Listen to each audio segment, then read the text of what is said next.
नमस्कार, मैं हूं मुरलीधर पटेल, व्याख्याता, शासकीय उच्चतर माध्यमिक विद्यालय रायपुर से।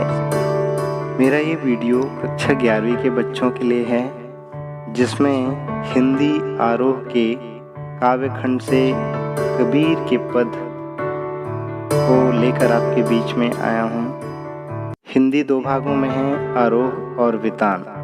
तो आरोह के काव्य खंड का ये पहला ही पाठ है, जिसमें कबीर के 2 पद हैं। पहला पद है हम तो एक एक करी जाना, और दूसरा है संतो देखत जग बौराना।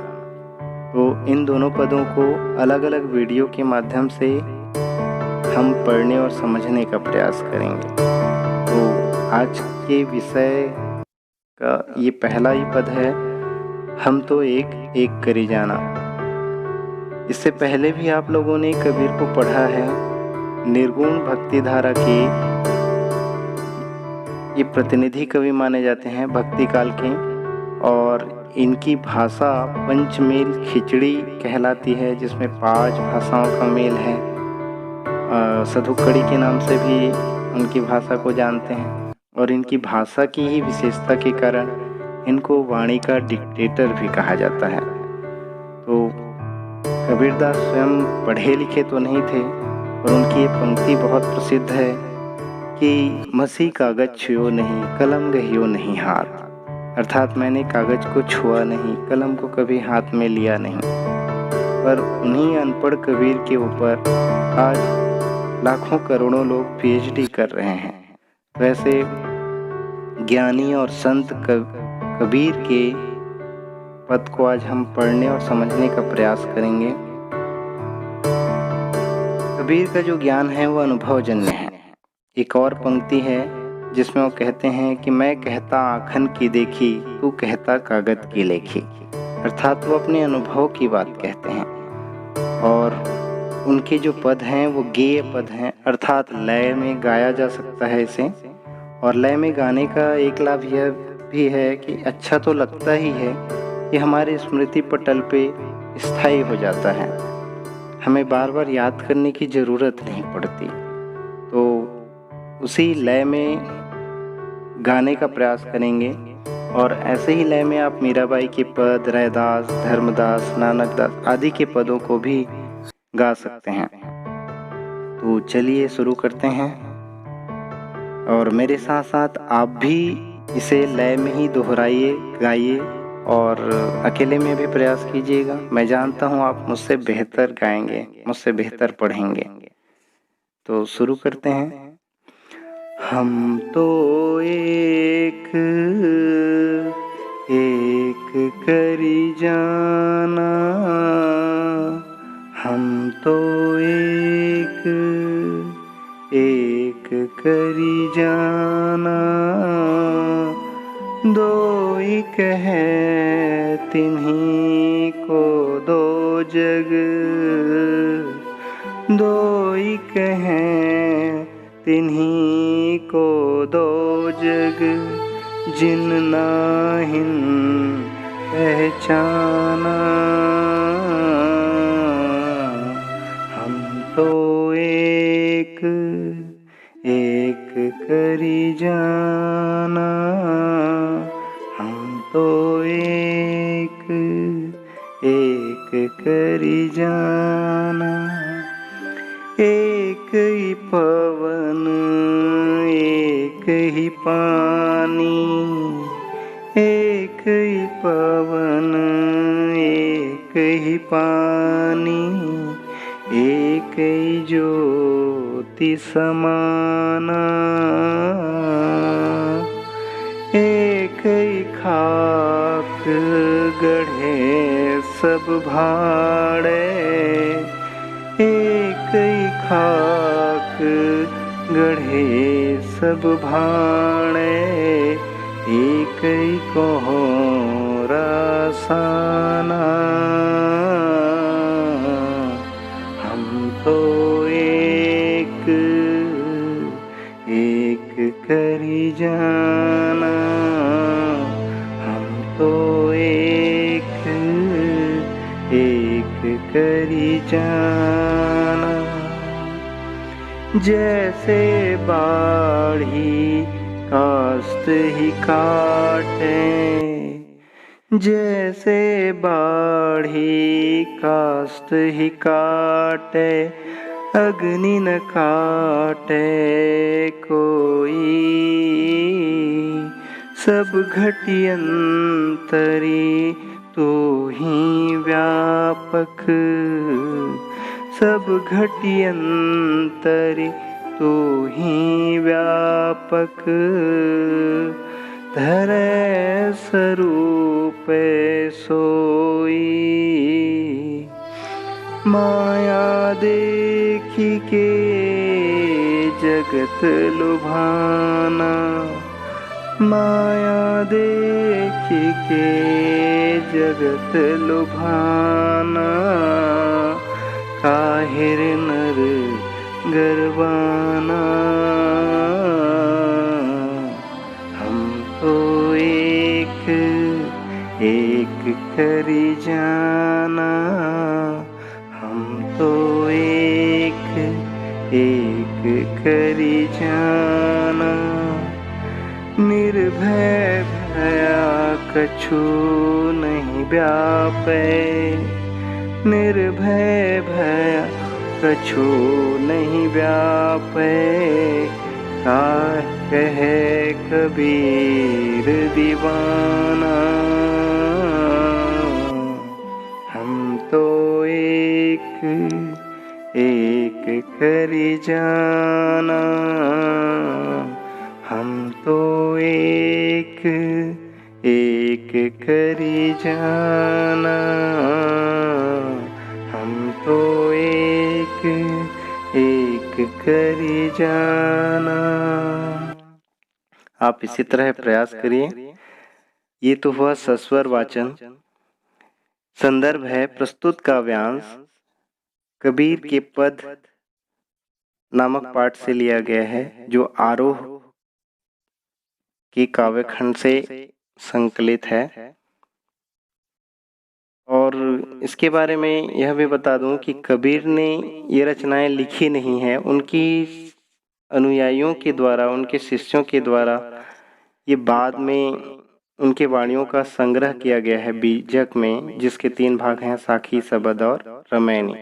तो उनके शिष्यों के द्वारा संकलित बीजक से है ये, जो हमारे हिंदी के आरोह खंड के आरोह काव्यखंड से संकलित है। प्रसंग है इसमें कबीरदास जी ने आत्मा और परमात्मा की एकात्मकता को, अद्वैत भाव को व्यक्त किया है, अभिव्यक्त किया है। परमात्मा की सर्वव्यापकता का वर्णन इस अंश में किया गया है। आइए व्याख्या देखें और साथ ही साथ कठिन शब्दों के अर्थ आप स्क्रीन पर भी देखते रहेंगे और मैं भी बताते चलूँगा, तो और आसान हो जाएगा ये। पहला पंक्ति हम लेते हैं सबसे पहले, हम तो एक एक करी जाना, अर्थात मैं तो उस एक को एक ही जानता हूँ। यहाँ पर संकेत है परमात्मा की ओर, उस एक मतलब परमात्मा को। कबीरदास जी कहते हैं कि मैं उस एक परमात्मा को एक ही जानता हूँ या एक ही मानता हूँ। और जो लोग ऐसा नहीं जानते, दो ही कहें तिन्हीं को दो जग, जो आत्मा परमात्मा को दो कहते हैं, जो जीव जगत को, जो जगत और ब्रह्म को दो मानते हैं, वो कुछ नहीं जानते। जिन नाहिन पहचाना, वो परमात्मा को बिल्कुल नहीं जानते या परमात्मा के वास्तविक रूप को नहीं जानते। और उनके लिए ही दोजक है। दोजक है अर्थात नरक है, दोजक अर्थात नरक है। तो उनके लिए ही नरक है जो इस परमात्मा को नहीं जानते, जो जगत और ब्रह्म को अलग अलग समझते हैं। एक ही पवन, एक ही पानी, एक ही ज्योति समाना। इस संसार में पवन एक है, जल एक है और समस्त संसार में एक ही प्रकार की ज्योति व्याप्त है। तो उसी परमात्मा की एक ज्योति व्याप्त है पूरे संसार में, और वैसे ही परमात्मा भी एक ही है पूरे संसार में। तो वे लोग अज्ञानी हैं जो ईश्वर को अलग अलग रूपों में देखते हैं या अलग अलग रूप बतलाते हैं या अलग अलग ईश्वर के रूप को लेकर लड़ते हैं, वो अज्ञानी ही हैं। एक ही खाक गढ़े सब भाड़े जैसे कोहरा, एक ही कोहरा साना। जिस प्रकार कुम्हार, कोहरा अर्थात है कुम्हार, साना अर्थात मिलाकर, तो जैसे एक प्रकार की मिट्टी से, एक ही खाक, एक ही प्रकार की मिट्टी से गढ़े सब भाड़े, यानी बहुत सारे बर्तन गढ़े हुए हैं, भिन्न भिन्न प्रकार के बर्तन गढ़े हुए हैं। तो जिस प्रकार एक कुम्हार एक ही प्रकार की मिट्टी को मिलाकर अलग अलग तरह के भिन्न भिन्न बर्तन बनाता है, वैसे उस ईश्वर ने, उस परमात्मा ने हम भिन्न भिन्न प्राणियों को या अलग अलग मनुष्यों को उस एक ही ईश्वर ने बनाया है। उस एक ही सत्ता ने हम सब का निर्माण किया है। सभी प्राणियों को बनाने वाला वो एक ही ईश्वर है। जैसे बाढ़ी काष्ठ ही काटे, अग्नि न काटे कोई। और जिस प्रकार बढ़ई, बाढ़ी अर्थात बढ़ई, काष्ठ अर्थात लकड़ी, तो जिस प्रकार बढ़ई किसी लकड़ी को काट सकता है लेकिन उसमें निहित अग्नि तत्व को नहीं काट सकता, उसे नहीं बर्बाद कर सकता, नष्ट नहीं कर सकता। लकड़ी के अंदर जो ज्वलनशीलता है, जो अग्नि तत्व है, उसे वो नहीं मिटा सकता, नहीं काट सकता। तो वैसे ही सभी प्राणियों के अंतर में जो जीव है, जो आत्मा है, उसे कोई नष्ट नहीं कर सकता, वो अनश्वर है। शरीर को नष्ट किया जा सकता है, आत्मा अनाशवान है। सब घटी अंतरी तू ही व्यापक धरे स्वरूप सोई। और वैसे ही सभी प्राणियों के अंतर मन में, उसके अंदर में तुम ही समाये हुए हो। तुमने ही वो भिन्न भिन्न स्वरूप धारण किया हुआ है। ईश्वर को संबोधित करके कहते हैं, हे परमात्मा, वैसे ही सभी प्राणियों के अंदर तुम ही व्याप्त हो और भिन्न भिन्न स्वरूपों को तुमने धारण किया है। माया देखी के जगत लुभाना, काहे रे नर गरबाना। ये कबीरदास जी कहते हैं कि पूरा संसार माया मोह में फंसा हुआ है। माया मोह के रूप को देख के ये संसार मोहित हो गया है, लुभाना, लुब्ध हो गया, मोहित हो गया है। और हे मनुष्यों, तुम क्यों ऐसे मायावश या माया में पड़कर अपने आप के ऊपर अहंकार करते हो, क्यों गर्व करते हो, माया पर क्यों ऐसे झूठे गर्व करते हो। निर्भय भया कछु नहीं व्यापै, कहे कबीर दीवाना। ईश्वर प्रेम के दीवाने कबीरदास जी कहते हैं कि निर्भय भया कछु नहीं व्यापे।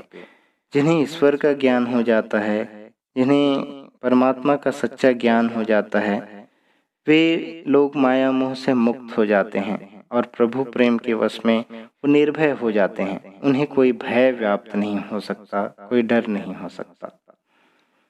एक बार पुनः सरसरी तौर पे देख सकते हैं कि हम तो उसे परमात्मा को, एक परमात्मा को एक ही जानते हैं, और जो लोग भ्रमवश इस संसार और परमात्मा को या जगत और ब्रह्म को अलग अलग मानते हैं, उनके लिए ही नरक है और वास्तव में वो ईश्वर के स्वरूप को नहीं पहचानते। ईश्वर कण कण में समाया हुआ है और साथ ही वो ईश्वर की सर्वव्यापकता और एकात्मकता को उदाहरण के स्वरूप भी प्रस्तुत करते हैं कि कहते हैं कि एक ही प्रकार का पवन पूरे संसार में है, एक ही प्रकार का जल है और एक ही प्रकार की ज्योति व्याप्त है। तो वैसे ही एक ही परमात्मा पूरे संसार का चलाने वाला है, रचना करने वाला है, और अलग अलग स्वरूपों में नहीं है। वो अलग अलग रूपों को मानने वाले, उसके नाम से लड़ने वाले लोग अज्ञानी हो सकते हैं। जिस प्रकार कुम्हार एक ही मिट्टी से अनेक प्रकार के बर्तन बनाता है, वैसे ही एक ही रचनाकार ने, एक ही ईश्वर ने हम भिन्न भिन्न प्राणियों का एक ही प्रकार की मिट्टी से, अर्थात पंच तत्वों से, अग्नि, जल, वायु, धरती और आकाश, इन पंच तत्वों से हम सभी प्राणियों का निर्माण किया है, हम सभी मनुष्यों का निर्माण किया है। और जैसे कोई बढ़ई लकड़ी को काट सकता है लेकिन उसमें निहित अग्नि तत्व को, उसमें निहित ज्वलनशीलता को नहीं काट सकता, उसे नहीं नष्ट कर सकता, वैसे ही सभी प्राणियों के अंतर में समाये हुए उस जीवात्मा को कोई नष्ट नहीं कर सकता, वो अनश्वर है, केवल शरीर नाशवान है, शरीर को नष्ट किया जा सकता है। हे परमात्मा, तुम सभी प्राणियों में भिन्न भिन्न स्वरूपों में व्याप्त हो, अलग अलग स्वरूप धारण करके अलग अलग रूपों में समाये हुए हो। मायावश सब अलग दिखते हैं और ये संसार इसी माया के प्रभाव में आकर लुब्ध हो जाता है, मोहित हो जाता है। वो सभी मनुष्यों को सतर्क सावधान करते हुए कहते हैं कि हे मनुष्यों, ऐसे झूठी माया पर क्यों गर्व करते हो। और कबीरदास जी आगे कहते हैं कि जो ईश्वर प्रेम का दीवाना हो जाता है, जो प्रभु प्रेम के वश में होता है, उसे कोई माया, कोई मोह माया नहीं, कोई डर नहीं व्याप्त हो सकती, उसे कोई डर नहीं हो सकता। वो निर्भय हो जाता है हमेशा के लिए। जिसे ईश्वर का सच्चा ज्ञान हो जाता है, उससे जिसे प्रेम हो जाता है। तो इस प्रकार इसकी व्याख्या मैं समझता हूँ कि अब स्पष्ट हो गया होगा, और इसमें अगर कोई कठिनाई होगी तो फिर से उसे देखने का प्रयास करेंगे उसके मायने के साथ में, और वो समझ में आ जाएगा। काव्यगत विशेषता में हम देखते हैं कि रस, छंद, अलंकार क्या है, भाषा क्या है। तो इसमें प्रमुख रूप से रस में है शांत रस, क्योंकि आत्मा परमात्मा के संबंध का वर्णन है, और जहाँ शांत रस होता है वहाँ पे होता है माधुर्य गुण। तो माधुर्य गुण, शांत रस, भाषा तो पहले ही बता दी गई है, सधुक्कड़ी भाषा या पंचमेल खिचड़ी भी कह सकते हैं। अलंकारों में एक एक शब्द जहाँ पे है तो यमक अलंकार है, और यहाँ पर गेय पद लिख सकते हैं छंद में, भाषा में सधुक्कड़ी या पंचमेल खिचड़ी। तो इस तरह ये काव्यगत विशेषता वाला चैप्टर भी पूर्ण हो जाता है।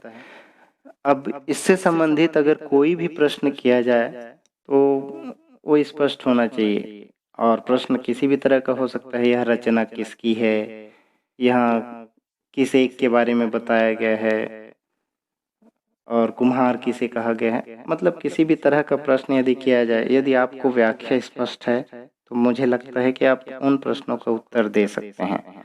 और उम्मीद करता हूँ कि आपको ये पद पूरी तरह समझ में आया होगा, और अगले वीडियो में हम अगले पद को समझने का प्रयास करेंगे। इसी के साथ बहुत बहुत